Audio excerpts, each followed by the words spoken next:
Hi students, अब हम कर रहे हैं कि जो एक क्वेश्चन है जो आपको बोर्ड पे दिख रहा है, ये जो एनसीईआरटी क्लास है उसका क्वेश्चन नंबर फर्स्ट है, आपको पता है। और जो आरबीएससी क्लास है उसकी थ्योरम है। देखो आरबीएससी में थ्योरम चलती है, एक 2.4 थ्योरम है, 2.5 है और 2.6 है। तीनों थ्योरम एक जैसी है। इसमें तो क्या होगा, इसमें √2 है, इसमें √3 है और इसमें √5 है। यदि एक थ्योरम बता दे तो आप बाकी थ्योरम कर सकते हो। ओनली डिफरेंस होगा तो ओनली सिर्फ 1 डिजिट का है, बाकी कोई डिफरेंस नहीं है। आप समझ गए होंगे। तो क्वेश्चन क्या है, मैं इसको हिंदी में लिख देता हूं कि सिद्ध कीजिए कि, देखो मैं इसको हिंदी और इंग्लिश में दोनों बता दूंगा मैं आपको, ठीक है। सिद्ध कीजिए कि √5 कैसी संख्या है, अपरिमेय संख्या है। सिद्ध कीजिए कि √5 अपरिमेय संख्या है। ये अपने को प्रूव करना है। क्या सिद्ध करना है कि √5 अपरिमेय संख्या है। तो अच्छे से देखना, यदि आपके पास √2 आ जाए यानी √2 आ जाए तो आप कर लोगे। यदि मैं √5 बता दूंगा तो बिल्कुल सेम, बस 5 की जगह आप 3 रख लेना, 3 की जगह 2 रख लेना। ये डिफरेंस है, बाकी कोई डिफरेंस नहीं है, अच्छे से आप कर लोगे। और इसको मैं बिल्कुल अच्छे समझाऊंगा। पहले तो आपको यह पता होना चाहिए कि अपरिमेय संख्या क्या होती है। आगे जब क्वेश्चन आएंगे तो मैं डिटेल से बताऊंगा अपरिमेय क्या होती है। तो अपरिमेय की अभी तक हम पढ़ते आए हैं, ठीक है। अभी तक हमें को सिर्फ एक बात मालूम है, क्योंकि इरेशनल नंबर की बात कर रहा हूं, ठीक है। आपसे पूछा जाए, इसे उल्टा पूछा जाए कि रेशनल नंबर क्या होता है, रेशनल नंबर क्या होता है आपसे पूछा जाए, ठीक है, या पूछा जाए परिमेय संख्या क्या होती है, तो हम ये बोलते हैं कि ऐसा कोई भी नंबर जिसको हम P/Q के रूप में लिख सकते हैं। A number can be expressed in form P/Q, लेकिन वहां पे इस Q का मान 0 नहीं होना चाहिए। वो क्या होती है, परिमेय संख्या होती है। तो बोले कि यदि Q का मान 0 आएगा तो क्या होगा, तो अपरिमेय संख्या हो जाएगी, इरेशनल नंबर हो जाएगा। तो अभी तक अपने को सिर्फ एक ही बात मालूम थी कि अपरिमेय संख्या यानी कि इरेशनल नंबर। अपरिमेय संख्या मतलब इरेशनल नंबर। इरेशनल नंबर क्या होते हैं, अपरिमेय संख्या क्या होती है, जिसके बटे में 0 हो, जैसे 5/0, 7/0, 10/0, ये सभी क्या होती है, इरेशनल नंबर होती है, अपरिमेय संख्या होती है। ये बात समझ गए आप। और इसके अलावा दो कंडीशन और होती है, फिलहाल मैं आपको एक कंडीशन और बताऊंगा, तीसरी जो कंडीशन होगी वो क्वेश्चन आएंगे लास्ट में तब बताऊंगा। सेकंड कंडीशन क्या है, कोई भी संख्या रूट के अंदर होती है ना, कोई भी संख्या रूट के अंदर होती है वो भी इरेशनल नंबर होती है। जैसे √2, √3, √5, √7, √6, ठीक है। पहले यहां 6 ले लेते हैं, √6, √7, ये सभी की सभी इरेशनल नंबर है। अब आपके दिमाग में एक बात आ रही होगी, सर आपने 2 लिखा, 3 लिखा, फिर आपने 4 क्यों नहीं लिखा, यहाँ पे 4 क्यों नहीं लिखा, क्या ये इरेशनल नंबर नहीं है? देखो √4 मैंने लिख दिया, ठीक है, तो बताओ 4 का तो रूट हो जाएगा, क्या हो जाएगा, 2 हो जाएगा, फिर कहां से ये रूट रह गया, रूट तो रहा ही नहीं। तो मैंने ये कहा है जो संख्या रूट के अंदर हो। तो इससे हम एक बात समझे, ऐसा कोई भी नंबर जो रूट के अंदर हो लेकिन वो परफेक्ट स्क्वायर नहीं होना चाहिए। अब परफेक्ट स्क्वायर क्या होता है, जिसका रूट होता हो, जैसे 1 परफेक्ट स्क्वायर होता है, 4 होता है, 9 होता है, 16 होता है, 25। क्योंकि जब इनका रूट आप करोगे तो इसका 1 होगा, इसका करोगे 2 होगा, इसका करोगे 3 होगा, इसका करोगे 4 होगा, इसका करोगे 5 होगा। तो जो ये नंबर है परफेक्ट स्क्वायर कहलाता है। तो रूट के अंदर यदि कोई भी नंबर होते हैं परफेक्ट स्क्वायर को छोड़ के, ठीक है, इस टाइप के नंबर को छोड़ के कोई भी रूट के अंदर आ जाएगा तो वो कैसी संख्या होगी, कैसा नंबर होगा, इरेशनल नंबर होगा, अपरिमेय संख्या होगी। तो दो बात आप समझ गए, किसी के बटे में 0 आ जाए और कोई संख्या रूट के अंदर आ जाए, वो इरेशनल नंबर होती है। तो √5 कैसी होगी, इरेशनल नंबर। तो ये कह रहे हैं कि प्रूव करो, होती तो है, मैंने आपको बता दिया कि ये इरेशनल नंबर है, लेकिन इसमें क्या करना है, प्रूव करना है कि ये इरेशनल नंबर ही है। ठीक है, तो हमें क्या करना पड़ेगा, कुछ देर के लिए हम इसको ये मानेंगे कि ये रेशनल नंबर है, हम इसको मानेंगे कि ये जो संख्या है ये परिमेय संख्या है। ठीक है, हम मान लेंगे कि ये परिमेय संख्या है। तो सुनो भाई, मान लो, ठीक है, मैं बिल्कुल बताऊंगा, हिंदी और इंग्लिश दोनों में बताऊंगा ताकि आपको कोई दिक्कत ना हो। हम यहां पे मान लेंगे, यहां पे लिखोगे माना कि √5 कैसी संख्या है, परिमेय संख्या है। माना √5 परिमेय संख्या है, परिमेय संख्या है, ये आपने मान लिया। ठीक है, मानना √5 क्या है, परिमेय संख्या है। तो इंग्लिश में कैसे लिखेंगे इसको, मानना √5 परिमेय संख्या है, लेट √5 इज कैसी संख्या है, परिमेय, let √5 is rational number, rational number, यह हमने मान लिया। ठीक है, हमने ये मान लिया कि √5 क्या है, परिमेय संख्या है, तो लेट √5 इज रेशनल नंबर। लेकिन आपको पता है परिमेय संख्या क्या होती है, a number can be expressed in form P upon Q, ऐसा कोई भी नंबर जिसे हम P अपॉन Q के रूप में लिख सकते हैं। तो लिख दो कि P अपॉन Q बराबर √5, लेकिन एक कंडीशन लगा देनी बस। यहां पे क्या कंडीशन लगा देनी है कि यहां पे A और जो B है ना, सॉरी P और जो Q है, P और Q है, इनमें कुछ भी कॉमन नहीं आना चाहिए, ये को प्राइम नंबर होना चाहिए, जिसे सहभाज्य संख्या बोलते हैं। ठीक है, अभी आपको पता नहीं है, अभी आपको ये लाइन नहीं पता कि को प्राइम नंबर क्या होते हैं, ये इसको हिंदी में बोलते हैं सहभाज्य संख्या क्या होती है। ठीक है, ना तो आपको ये पता है और ना ही आपको ये पता है, ये मैं बताऊंगा।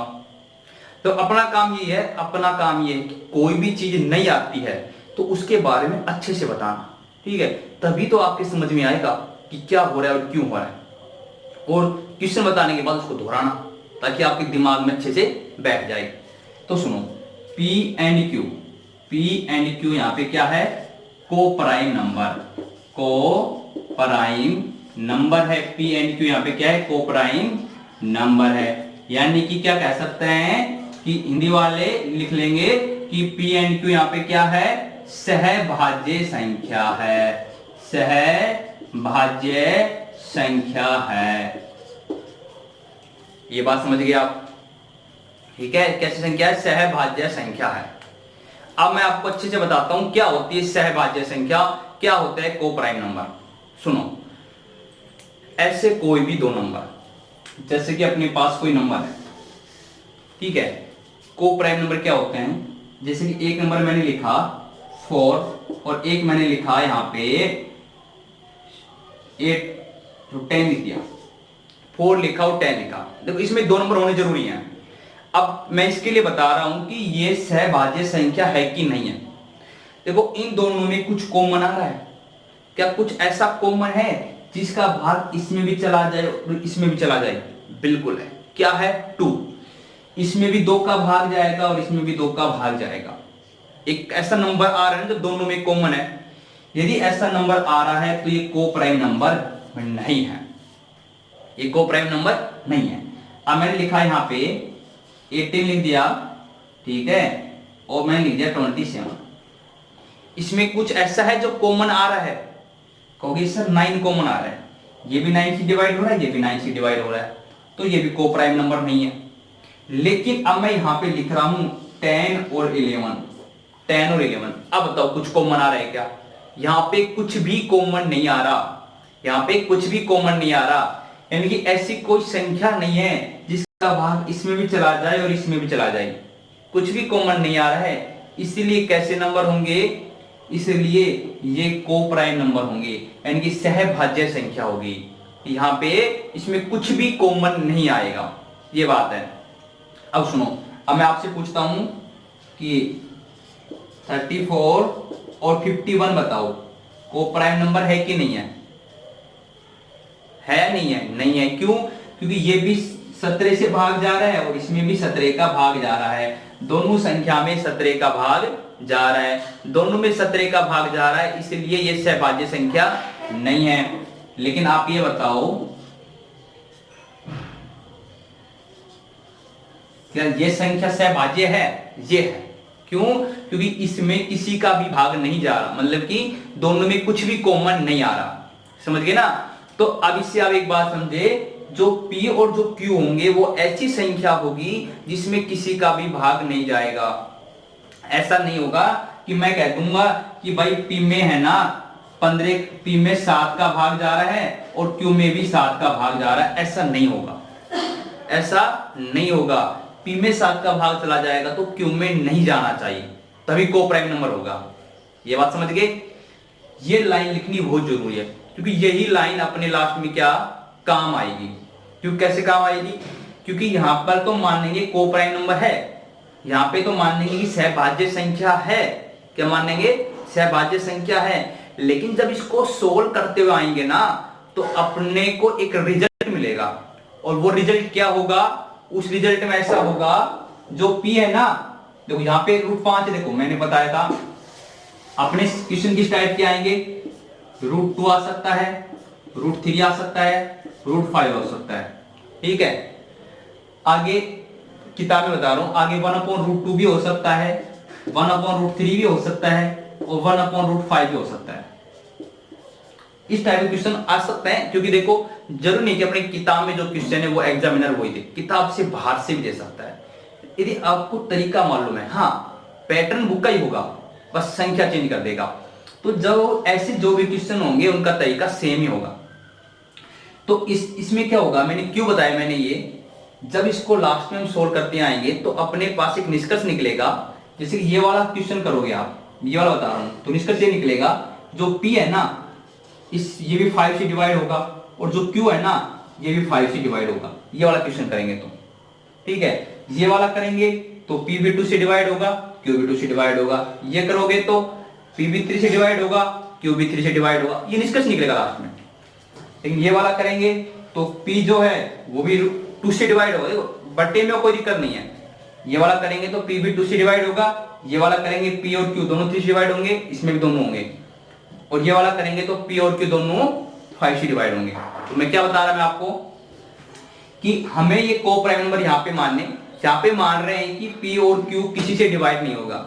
इसका मतलब ये है P और Q किसी से डिवाइड नहीं होगा। लेकिन जब हम सोल्व करते हुए आएंगे तो ये दोनों क्या होंगे, किसी से डिवाइड होंगे। जो सामने होगा ना 5 उसी से डिवाइड होगा बस, जो कि क्या है अपने विरोधाभास है, कॉन्ट्रेडिक्शन हो गया, जो कि यानी कि एक विरोधाभास हो गया। ठीक है, विरोधाभास हो गया। मैं आपको बताऊंगा, फुल लाइन बताऊंगा, उसके हिसाब से हम इसको करेंगे। तो पहले मैं धीरे धीरे लेके चलता हूं, फिर जो भी स्टेप आएगी उसी के हिसाब से मैं आपको बताता हुआ चलूंगा। तो सुनो, अब इसको क्या कर सकते हो, इस Q को इधर भेज दो। Q को इधर भेजोगे तो P इक्वल टू क्या हो जाएगा, √5 और Q को इधर भेज दिया। ठीक है, अब क्या करोगे, इसका है ना, इसका दोनों तरफ आपको स्क्वायर करना है, दोनों तरफ इसका वर्ग करना है। तो यहां पे आप लिखोगे, क्या लिखोगे, यहां पे दोनों तरफ वर्ग करने पर, यहां पे आप लिख दोगे दोनों तरफ वर्ग करने पर, दोनों तरफ वर्ग करने पर, या आप क्या कह सकते हो, या आप कह सकते हो squaring both side, squaring both side. तो हम क्या बता रहे थे कि मैं ये कह रहा था कि दोनों तरफ वर्ग कर देंगे इसका। देखो सबसे पहले हमने ये मान लिया P upon Q equal to √5 आ गया, तो हमें Q को इधर ले जाना बहुत जरूरी है। ठीक है, जो रूट की संख्या आएगी उसके साथ में Q को ले जाएंगे, फिर हम दोनों तरफ वर्ग करेंगे, यानी squaring on both side, squaring on both side. हमने इसका दोनों तरफ स्क्वायर कर दिया। अब देखो इधर स्क्वायर करोगे तो क्या आएगा, P स्क्वायर आएगा, और इधर करोगे तो क्या हो जाएगा, तो √5 का हो जाएगा 5 और Q का क्या हो जाएगा, Q स्क्वायर हो जाएगा। इसको नाम दे देना इक्वेशन फर्स्ट, नाम देना बहुत जरूरी, काम आएगी इक्वेशन लास्ट में। इक्वेशन फर्स्ट हो गया। अब सुनो, अब आपको देखो दो तरीके से बता रहा हूं मैं आपको। चलो 5 को नीचे ले आओ, पहले इक्वेशन 1 दे देना। अब जो 5 होगा उसको किसी के बट्टे में लाना जरूरी है। हम क्या लेके आएंगे, पी स्क्वायर के बट्टे में ले आएंगे, पी स्क्वायर के बट्टे में ले आए तो क्या होगा, यहाँ पे क्यू स्क्वायर होगा। ऐसा क्यों किया पता है? अब देखो इसका मतलब ये हुआ पी स्क्वायर को जब 5 से डिवाइड किया तो क्यू स्क्वायर हो गया। इसका मतलब ये हुआ कि पी स्क्वायर में 5 का भाग जा रहा है। बताओ, मैं आपको ये कह रहा हूं कि 35 में 5 का भाग दिया तो 7 आ गया। ये अपने पास इक्वेशन है, पर इसमें पूरा पूरा भाग जा रहा है तभी तो ये आया। समझ रहे हो ना? तो इसका मतलब ये हुआ कि जो पी स्क्वायर है ना वो 5 से 5 का उसमें भाग जाएगा, यानी कि पी स्क्वायर में 5 का भाग जाएगा। अब देखना यहां से मैं 2 लाइन लिखूंगा, मैं यहां पे लिखूंगा पी स्क्वायर में 5 का भाग जाएगा, 5 का भाग जाएगा। अब मैं आपको एक छोटी सी बात कह दूं कि 15 के स्क्वायर में 3 का भाग जाएगा। भाई 15 के स्क्वायर में 3 का भाग जाएगा तो 15 का स्क्वायर कितना होगा, 225। इसमें 3 का भाग जाएगा तो क्या 15 में जाएगा? जाएगा। यदि किसी संख्या के स्क्वायर में जा रहा है तो उस संख्या में भी जाएगा। ध्यान रखना, यदि 15 के स्क्वायर में 3 का भाग जा रहा है तो 15 में भी 3 का जाएगा। 15 में जाएगा तभी स्क्वायर में जाएगा, वरना नहीं जाएगा। समझ गए?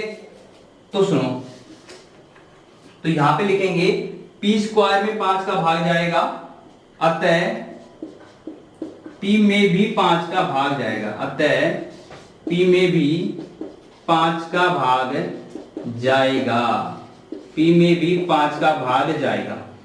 कैसे? समझ गए ना? पी स्क्वायर में 5 का भाग जाएगा, यानी कि P square is divisible by 5। P square is divisible by 5। P square is dividable by 5, यानी पी स्क्वायर में 5 का भाग जा रहा है, पी स्क्वायर 5 से डिवाइड हो रहा है। जब पी स्क्वायर 5 से डिवाइड हो रहा है तो पी भी 5 से डिवाइड होगा, अभी मैंने बताया था। तो यहां पे लिखेंगे P also is divisible by 5। ये बात समझ गए? ये बात हम समझ गए कि इसको आप नाम देना चाहो तो दे दो इक्वेशन 2, ठीक है? इसको जो अपना आइए जो लैंग्वेज है ना, इसको नाम दे दो इक्वेशन 2। जो लैंग्वेज आई है इसको इक्वेशन 2 नाम दे दिया। तो मैं फिर से बता दूं जो मैंने बताया, सबसे पहले √5 आया था, उसको हमने रैशनल नंबर माना। Rational number P upon Q में होता है, P upon Q equal to √5, ठीक है? हमने माना इसको परिमेय संख्या, और परिमेय संख्या होती है पी अपॉन क्यू के रूप में। ये क्या है? कोप्राइम नंबर है। ये क्या है? सहभाज्य संख्या है। कोप्राइम नंबर है, सहभाज्य संख्या है। सहभाज्य संख्या कोप्राइम नंबर में कुछ भी कॉमन नहीं आता है, वो मैं बता चुका। क्यू को इधर हम भेज देंगे, इससे मल्टीप्लाई होगा, मल्टीप्लाई हो गया। अब हम क्या करेंगे, दोनों तरफ इसका वर्ग करेंगे, दोनों तरफ इसका स्क्वायर करेंगे। स्क्वायर कर दिया तो देखो पी का तो पी स्क्वायर हो जाएगा, 5 का 5 क्यू स्क्वायर हो जाएगा। अब देखो 5 हम इसके बटे में ले आए तो इसका मतलब हुआ कि पी स्क्वायर में 5 का भाग जाएगा, यानी कि पी स्क्वायर में जाएगा तो पी में भी 5 का भाग जाएगा।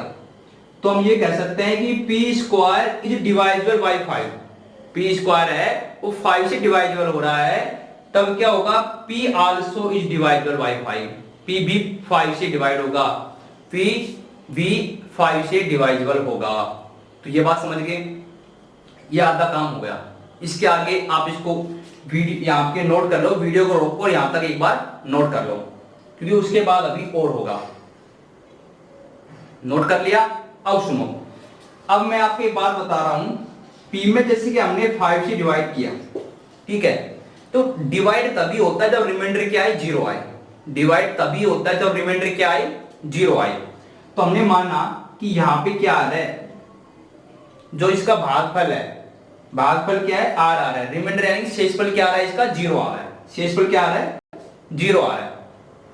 तो जब तो ये p है ना, तो वो p 5 से डिवाइड हो रहा है, तो p को आप ये लिख सकते हो 5r लिख सकते हो। क्यों? कि p देखो 5 से डिवाइड हो रहा है। मान लो r क्या आ रहा है, इसका क्यूटेंट आर है, वैसे क्यू मानते हैं हम, लेकिन यहाँ पे आर मान लेंगे, ठीक है। तो P इक्वल टू क्या आया, 5R आ रहा है, तो P बराबर 5R लिख देंगे, ठीक है। P बराबर 5R लिखेंगे। आगे मैं इसको साफ कर रहा हूं, ठीक है, आप ध्यान रखना। इक्वेशन 1 यहां तक मैं साफ कर देता हूं, जहां से इक्वेशन 1 है उसके ऊपर का। अब सुनना, मैं क्या लिखूंगा, मैं लिख रहा हूं P बराबर 5R लेने पर या लिखने पर, ठीक है। P बराबर 5R लेने पर, समझ गए। इंग्लिश में क्या लिख सकते हो, इंग्लिश में इसको लिख सकते हो to take P equal to 5R, ये आप इसको लिख सकते हो। P बराबर हमने 5R ले लेंगे, बता दिया क्यों लेंगे, क्योंकि P में क्या हो रहा है, 5 का भाग जा रहा है, R टाइम भाग गया, तो यानी R पर भाग जा रहा है, शेष पर 0 आ रहा है, तो P बराबर 5R लिख देंगे। अब सुनो, जो इसके बाद क्या वही काम यहां पे करना है, ध्यान रखना, जो इक्वेशन 1 के बाद क्या वही काम सेम होगा यहां पे। अब क्या करेंगे, इसका हम जो ये आया है P बराबर 5R आया है, इसका हम दोनों तरफ स्क्वायर करेंगे, इसका दोनों तरफ स्क्वायर करेंगे। वही लाइन लिखनी है सेम, क्या लाइन लिखोगे, दोनों तरफ वर्ग करने पर।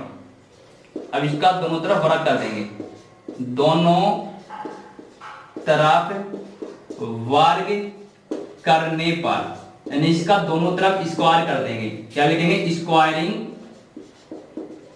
Squaring on both side, squaring on both side, squaring कर दी दोनों तरफ हमने।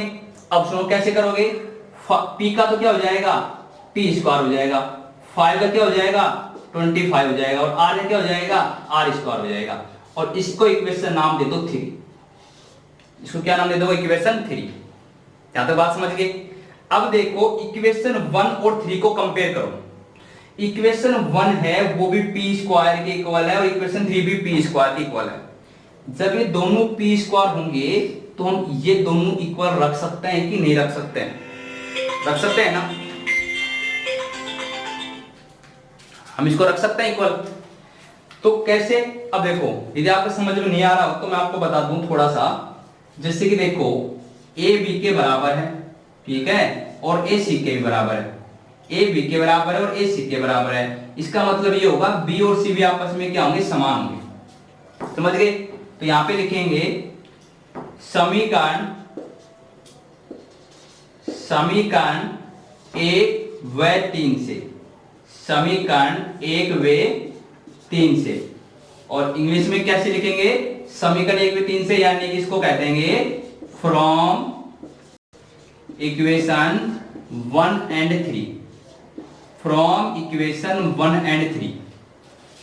तो समीकरण 1 व 3 से क्या होगा, अब मैं इसको साफ कर रहा हूं नीचे वाले को, ठीक है। देखो समीकरण 1 P स्क्वायर के बराबर, इसमें तो 5Q स्क्वायर, इसमें 25R स्क्वायर, तो क्या हो जाएगा 5Q स्क्वायर, तो ये आपस में बराबर हो जाएंगे ना, तो 5Q स्क्वायर बराबर हो जाएगा 25R स्क्वायर।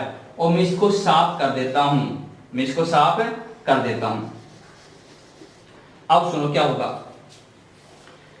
अब इसके बाद आप देखोगे कि देखो 5 का इसमें भाग जा रहा है, यानी 25, 5 से काटा 1, इसको 5 से काटा 5, तो 5 का आएगा बट्टे में आएगा, तो हो जाएगा Q square upon 5 is equal to क्या आ गया, R स्क्वायर आ गया। बात समझे नहीं समझे, ये आ गया। तो इसमें क्या हो रहा है देखो, अब वही कहानी लिखनी है, मैं इसको मिटाऊंगा नहीं क्योंकि मैं अभी इसी में लिख दूंगा। अब जब भी देखो, इससे पहले अपना आया था P स्क्वायर बटे 5 आया था, जब P स्क्वायर बटे 5 आया था तो हमने कहा था कि P स्क्वायर बटे 5 आया, इसका मतलब था कि P स्क्वायर में 5 का भाग जा रहा था, अतः P में भी 5 का भाग जा रहा था, ठीक है।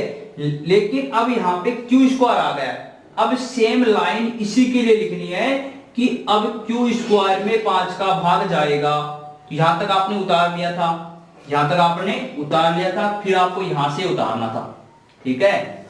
तो मैं अब लिख रहा हूं Q स्क्वायर में 5 का भाग जाएगा, तो मुझे यहीं पे चेंज कर देता हूं, Q स्क्वायर में 5 का भाग जाएगा, अतः Q में भी 5 का भाग जाएगा, अतः क्यू स्क्वायर इंग्लिश में क्या होगा, Q square is divisible by 5, अतः Q also is divisible by 5 और इसको इक्वेशन नाम दे देंगे 4। अब ये बात आप अच्छे से समझो, फिर से मैं सारी बात बता रहा हूं मैं आपको। सबसे पहले हमने क्या किया था कि जो √5 आया उसको हमने रैशनल नंबर माना और उसको हमने माना था P/Q। फिर हमने क्या किया कि या P/Q इधर मान लो, इधर माना था, बात वही है। फिर हमने Q को इधर भेजा, Q को इधर भेजा तो P बराबर आया √5Q, ये आया था। फिर मैंने दोनों तरफ इसका स्क्वायर किया यानी कि वर्ग किया तो ये आया P स्क्वायर और ये आ गया 5Q स्क्वायर। फिर मैंने 5 को बट्टे में भेजा था, 5 बट्टे में आया तो इसका मतलब ये हुआ कि P स्क्वायर में 5 का भाग जाएगा, ठीक है, P स्क्वायर में 5 का भाग जाएगा, मैंने ऐसे लिखा था। अतः P में भी 5 का भाग जाएगा। P square is divisible by 5, अतः hence Q P also is divisible by 5 ऐसे मैंने लिखा था और उसको इक्वेशन 2 मैंने नाम दिया।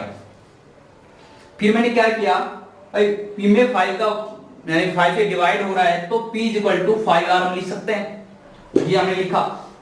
तो दोनों तरफ इसका भी स्क्वायर किया तो P square is equal to 25R square आया, P स्क्वायर बराबर 25R स्क्वायर आया। तो आपने देखा इससे पहले एक समीकरण थी, वहां पे P स्क्वायर बराबर 5Q स्क्वायर आ रहा था समीकरण 1 में और समीकरण 3 में ये आ रहा है। तो समीकरण 1 और 3 से 25R स्क्वायर को 5Q स्क्वायर के बराबर रख दिया तो क्या हुआ, 5 इधर से कट जाएगा तो क्या हो जाएगा, 5 इधर कटा तो इधर 5 आया, 5 इधर बटे में आ गया। तो अब वही पहले वाली कंडीशन आ गई कि अब जब P स्क्वायर में 5 का भाग जा रहा था अब Q स्क्वायर में 5 का भाग जाएगा, ये लाइन मैंने क्यों बताई। अब आप इक्वेशन 2 और इक्वेशन 4 को एक साथ पढ़ो। इक्वेशन 2 में तो यह है कि P में 5 का भाग जाएगा, इक्वेशन 2 से P में 5 का भाग जा रहा है और इक्वेशन 4 से Q में 5 का भाग जा रहा है, वो है ना। जब P स्क्वायर बटे में 5 आया था तो इसका मतलब ये था P में 5 का भाग जा रहा था, अब Q स्क्वायर बटे 5 आया मतलब Q में 5 का भाग जा रहा है। ले तो यह गलत बात होगी, क्यों, हमने तो शुरुआत में ये माना था कि को प्राइम नंबर है। को प्राइम नंबर का मतलब है कि P और Q में कुछ भी कॉमन नहीं आएगा, लेकिन यहां पे तो देखो P और Q में क्या आ रहा है, कॉमन आ रहा है, बस ये आते ही अपना आंसर आ गया। तो यहां पर हम क्या लिखेंगे, इसको नोट करें, वीडियो को रोके और इसको नोट करें। आगे बस 2 लाइन लिखनी है, एक बार मैं बोल देता हूं क्या लाइन लिखनी है, मैं लिखवाऊंगा अभी। पहले तो ये लिखोगे कि P और Q दोनों में 5 का भाग जाएगा, जो क्या है, विरोधाभास है, ठीक है, जो क्या है, हमने विरोधाभास है यानी कि उल्टा आ रहा है, मानना कुछ था और उसके विपरीत आ रहा है। विपरीत आ रहा है तो हम कह देंगे कि √5 कैसा नंबर हो जाएगा, इरेशनल नंबर हो जाएगा। इस क्वेश्चन में जब आप दोबारा करोगे, खुद सोल्व करोगे तो आपको ज्यादा अच्छा समझ में आएगा, ठीक है। इसको नोट कर लिया होगा, मैं इसको साफ करता हूं और यहां पे आगे लिखता हूं।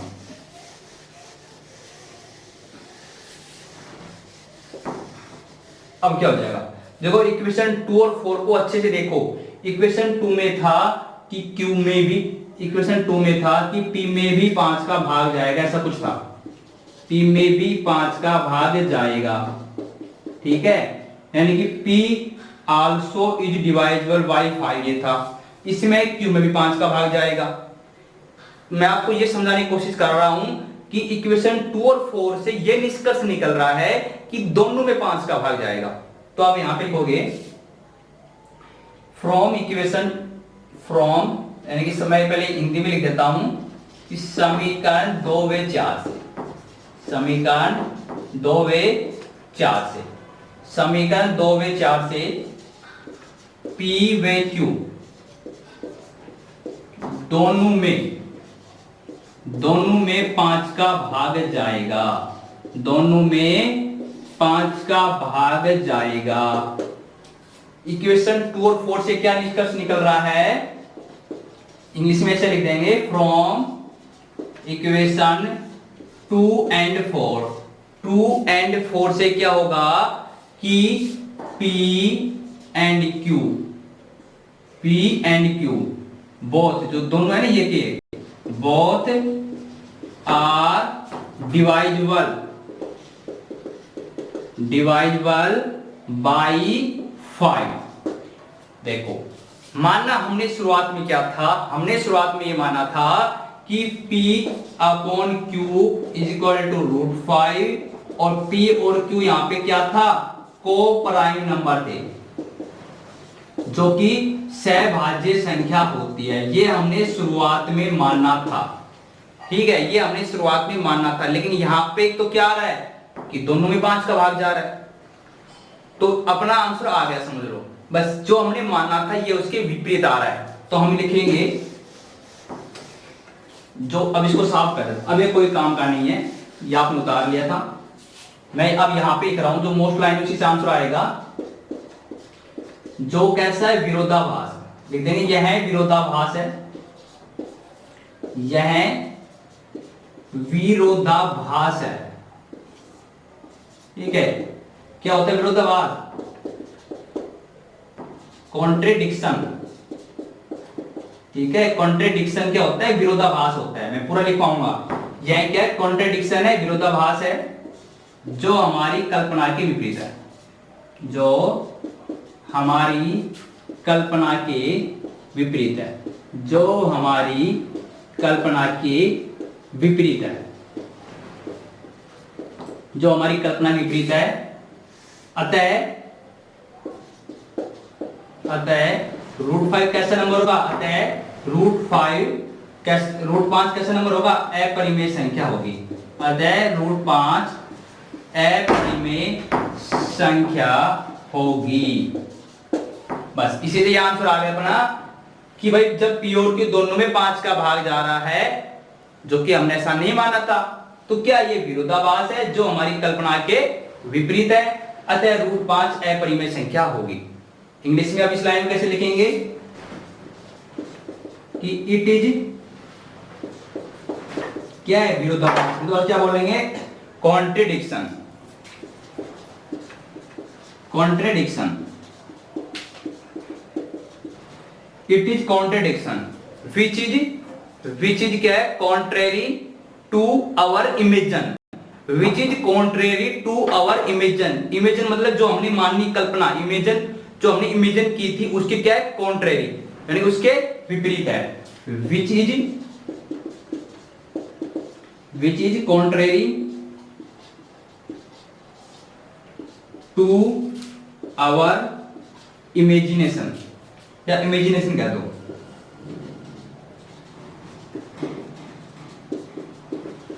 जो अपनी इमेजिनेशन थी उसके क्या आया, ये विपरीत आ रही है, अपोजिट आ रही है। ये लाइन हमने लिख दी, it is contradiction which is contrary to our imagination, hence, इसलिए क्या हो जाएगा, हैंस √5 विल बी, कैसा नंबर होगा, will be irrational number, will be irrational number.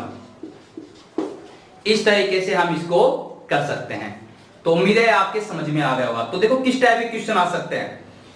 देखो जब क्वेश्चन ऐसे आएंगे ना, मैं बता देता हूं, जब क्वेश्चन इस टाइप के आ जाए, 6 क्वेश्चन मैंने आपको बताए थे, √2 आ जाए, √3 आ जाए, √5 आ जाए, या फिर 1/√2 आ जाए, 1/√2 आ जाए, 1/√3 आ जाए, 1/√5 आ जाए। तो इस टाइप के क्वेश्चन आ जाए तो इस तरीके से ही करना पड़ेगा। लेकिन थोड़ा सा अलग क्वेश्चन आ सकता है, कैसा, ऐसा ना आपके, ऐसा ना आपके क्वेश्चन क्या आ जाएगा, इसके गुणा मिल जाएगा, 2√5 ऐसा मिल जाए, 3√7 ऐसा मिल जाए, मल्टीप्लाई में ना मिल के आपको डिवाइड में भी मिल सकता है, ठीक है, √5/7, √3/5, या फिर मल्टीप्लाई डिवाइड में ना मिलके आपको ऐड और सब्ट्रैक्ट में मिल सकता है। ऐड सब्ट्रैक्ट में कैसे मिल सकता है, देखो √5 + 3, ठीक है, √3 - 7। तो जो मैं ये बात बता रहा हूं, जो ये नंबर लिखे हैं, इस टाइप के जब क्वेश्चन आएंगे तो वो होंगे सिंपल तरीके से, उसमें अपने को ये नहीं मानना पड़ेगा, उसमें अलग तरीके से होंगी, वो होते हैं सिंपल वाले, बिल्कुल सिंपल वाले। लेकिन जो 6 नंबर बताए, इस टाइप का कोई क्वेश्चन आएगा तो आपको इसी तरीके से करने पड़ेंगे। तो इसको आप नोट कीजिए, ठीक है, कंटिन्यू तरीके से नोट करो आप इसको, फिर हम कराते हैं आपको नेक्स्ट क्वेश्चन। हाय दोस्त, अब हम करते हैं नेक्स्ट क्वेश्चन। नेक्स्ट क्वेश्चन जो आपको दिख रहा है ये एनसीईआरटी का तो सेकंड क्वेश्चन है, लेकिन ये जो आरबीएससी है उसका एग्जाम्पल सेकंड है, ठीक है। एनसीईआरटी का क्वेश्चन सेकंड है और आरबीएससी का एग्जाम्पल सेकंड है। तो एनसीईआरटी आरबीएससी में कुछ डिफरेंस नहीं होता है, जो आरबीएससी का एग्जाम्पल है वो एनसीईआरटी का क्वेश्चन होता है, और जो एनसीईआरटी का एग्जाम्पल है वो आरबीएससी का क्वेश्चन होता है। इसलिए सभी के एग्जाम्पल क्वेश्चन पढ़ लिए तो आपके दोनों बुक एक साथ कंप्लीट हो जाएगी। अब सुनो आगे क्या करना है अपने को। मैंने अभी आपको बताया था, क्या बताया था कि सुनो, दो टाइप क्वेश्चन होते हैं। एक होता है 1/√2 वाला, जैसे कि √2, √3, √5। एक होता है 1/√2, 1/√3, एक होता है 1/√5। ये जो क्वेश्चन होता है इनका होता है एक तरीका, ये सेम तरीके से होते हैं, ये क्वेश्चन सेम तरीके से होते हैं, जैसा कि मैं आपको बता चुका हूं मैं। अब ऐसे क्वेश्चन आ जाए कि 3 + 2√5, ठीक है, √7 - 2, यानी इनके या तो कुछ प्लस में आए या फिर माइनस में आए।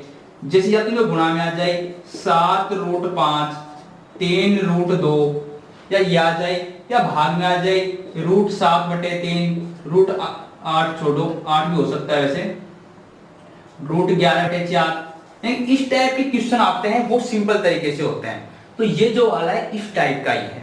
इसमें क्या होता है सुनो, इसको हम क्या मानेंगे, इस पूरे नंबर को मानना सभी में एक ही बात है, सभी में एक ही बात मानना सबसे पहले, कि जब भी आपसे ये बोले कि इसको सिद्ध कीजिए कि ये अपरिमेय संख्या है, ये आपसे बोल रहे कि इसको प्रूव करो कि इरेशनल नंबर है, पहली लाइन तो सभी में सेम होगी। वो लाइन क्या होगी, वो लाइन ये होगी, सुनो, माना वो लाइन सभी में लिखनी है, लाइन पहली लाइन तो माना जिसको भी करवा रहा है वो 3 + 2√5 कैसी संख्या है, परिमेय संख्या, बस उल्टी मान लेंगे हम, ठीक है ना, परिमेय संख्या है। क्या लिखोगे, लेट 3 + में 2√5, 3 प्लस में जो भी होगा 3 + 2√5 कैसा नंबर है, रेशनल नंबर है, रेशनल नंबर है, जो लगा दो ना, इज रेशनल नंबर। अब सुनो, ये पहली लाइन तो सेम लिखनी है, पहली लाइन सेम लिखनी है, और आपको पता है पहली लाइन के बाद वाली भी लाइन सभी में सेम होगी। क्यों, क्योंकि जो रेशनल नंबर होता है वो होता है P/Q के रूप में। किस रूप में होता है, P/Q के रूप में। तो हम लिखेंगे P/Q = आ जाएगा 3 + में 2√5, ये अपने पास निकल के आ गया। अब क्या करना, देखो आपने बताओ, आपने P/Q को क्या मानना है, बताना, रेशनल नंबर मानना है ना, क्या मानना है, रेशनल नंबर। यदि मैं रेशनल नंबर में से कोई रेशनल नंबर जोड़ूंगा, या परिमेय संख्या है, आपने इसको परिमेय संख्या मानना है, इस परिमेय संख्या में यदि मैं परिमेय संख्या जोड़ूंगा तो परिमेय संख्या ही आएगी। रेशनल नंबर में रेशनल नंबर जोड़ूंगा तो रेशनल नंबर ही आएगा, या इसमें घटाऊंगा तो भी रेशनल नंबर ही आएगा। तो सुनो, मैं 3 को मैं इधर भेज दूं, 3 को मैं इधर भेज दूं तो P/Q प्लस का तो माइनस का 3 होगा, माइनस का 3 = क्या बचेगा 2√5, ठीक है। अब मैं 2 को बट्टे में लेके आ रहा हूं, कोई फर्क नहीं पड़ेगा ना, वो P/Q -3/2 = क्या बच गया, √5 बच गया। तो यहां तक कोई दिक्कत नहीं है। अपना टारगेट क्या रहेगा, अपना टारगेट ये रहना चाहिए, जो भी यहां पे नंबर है इसमें रूट वाली को छोड़ के, जो भी यहां पे नंबर है इसमें रूट वाले को छोड़ के सभी को ट्रांसफर करना है, टारगेट ये रहेगा। मैंने कहा, तो हम क्या बता रहे थे आपको, ये बता रहे थे कि देखो ये पूरा का पूरा, पहले मैं टारगेट वाली बात कर रहा था कि अपना टारगेट ये रहना चाहिए, यहां पे जैसे कुछ भी नंबर है, यहाँ पे 7√5 आ गया हमारा, कह रहा है इसको प्रूव करो। तो अपना टारगेट ये है कि रूट वाली संख्या को छोड़ के सभी को इधर ट्रांसफर करना है। तो रूट 5 को छोड़ के 7 को इधर ट्रांसफर कर देंगे। इसमें देखो पहले हमने 3 को किया क्योंकि प्लस वाला होगा, फिर हमने 2 को कर दिया। तो अपना टारगेट ये था कि यहाँ पे अब रूट 5 को अकेलापन का महसूस कराओ, रूट 5 को अकेला कर दो, और आपने वही काम किया, अकेला किया।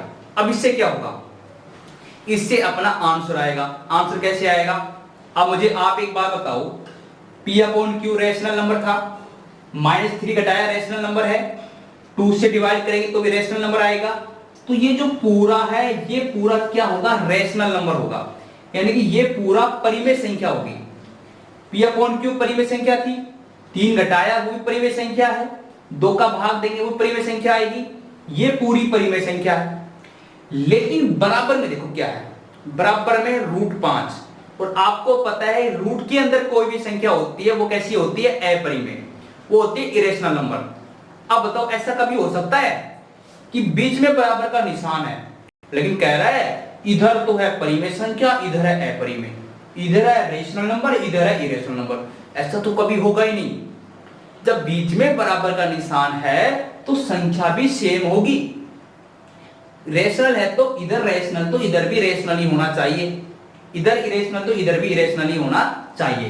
तो आप क्या लिखोगे, आप लिखोगे P अपॉन Q -3/2। ये पूरा नंबर क्या है, यह क्या है, यह परिमेय संख्या है, यह परिमेय संख्या है। यह परिमेय संख्या को इंग्लिश में क्या लिखोगे कि इट इज रेशनल नंबर, या P upon Q -3/2 is rational number. ठीक है, इज रेशनल नंबर, कि P अपॉन Q -3/2 कैसा है, रेशनल नंबर है। पता है ना आपको, ये पूरा रेशनल नंबर है, ये पूरी परिमेय संख्या है, लेकिन ये कैसी संख्या है, ये है अपरिमेय संख्या। बट रूट 5 कैसी संख्या है, अपरिमेय संख्या है, अपरिमेय संख्या है, यानी कि root 5 is irrational number, root 5 is irrational number. ये बात हमने लिख दी। क्या लिखा हमने कि ये तो परिमेय संख्या है, ये अपरिमेय संख्या है, यानी ये रेशनल नंबर है, ये इरेशनल नंबर है। जो देखो ऐसा हो सकता है, कभी नहीं हो सकता, तो हम लिखेंगे इट इज इम्पॉसिबल, यानी कि ऐसा संभव ही नहीं है, ऐसा संभव नहीं है कि बराबर के इधर पूछो इधर पूछो। तो हम लिखेंगे यह असंभव है, यह असंभव है। अतः जो भी अपने पास नंबर था 3 + 2 √ 5, अतः 3 + 2 √ 5 कैसी संख्या हो जाएगी, अपरिमेय संख्या होगी, अपरिमेय संख्या होगी। ठीक है, जो कि क्या है, यह असंभव है, अतः 3 + 2 √ 5 अपरिमेय संख्या होगी, यानी कि हम लिखेंगे it is impossible, it is impossible. ठीक है, इट इज इम्पॉसिबल, यह इम्पॉसिबल है, अतः हैंस 3 + में 2 √ 5, 3 + 2 √ 5 विल बी कैसा नंबर, इरेशनल नंबर होगा, इरेशनल नंबर। देखो मेरी राइटिंग थोड़ी खराब है, लेकिन फिर मैं बोल रहा हूं मैं ताकि आपको समझ में आए। क्या हमने लिखा है कि यह असंभव है, कि बराबर के इधर तो कैसा नंबर आ रहा है, बराबर के इधर परिमेय, इधर अपरिमेय आ रहा है, इसलिए यह असंभव है, अतः 3 + 2 √ 5 अपरिमेय संख्या होगी। हमने क्या माना कि इक्वल के इधर रेशनल नंबर आ रहा है, इधर इरेशनल नंबर आ रहा है, इसलिए इट इज इम्पॉसिबल, यह इम्पॉसिबल है, hence 3 + 2 √ 5 will be irrational number. तो मैंने आपको कहा था ना, जब ऐसी संख्या नहीं होगी, क्वेश्चन ये वाला नहीं होगा, ये वाला क्वेश्चन नहीं होगा, √2 √3 √5 या बट 1/√2, 1/√3, 1/√5 इस टाइप के 6 क्वेश्चन नहीं होंगे तो बिल्कुल सिंपल तरीके से हो जाएंगे। अब आपको लग रहा है ना पहले वाला टफ था, ये वाला इजी है। क्या करना है, कुछ नहीं करना, P/Q के बराबर ये संख्या मान लेनी है, बस रूट वाली को छोड़ के सभी को ट्रांसफर कर दो, कर दोगे। करने के बाद देखोगे कि ये वाला तो होगा परिमेय संख्या, रैशनल नंबर, रूट वाली संख्या होगी वो होगी अपरिमेय संख्या यानी इरेशनल नंबर, और अपना आंसर आ जाएगा। इसके बाद समझ में आ गया ना, इसके बाद हम करते हैं नेक्स्ट क्वेश्चन। इसको आप वीडियो को रोक के और इसको अच्छे से आप नोट करें।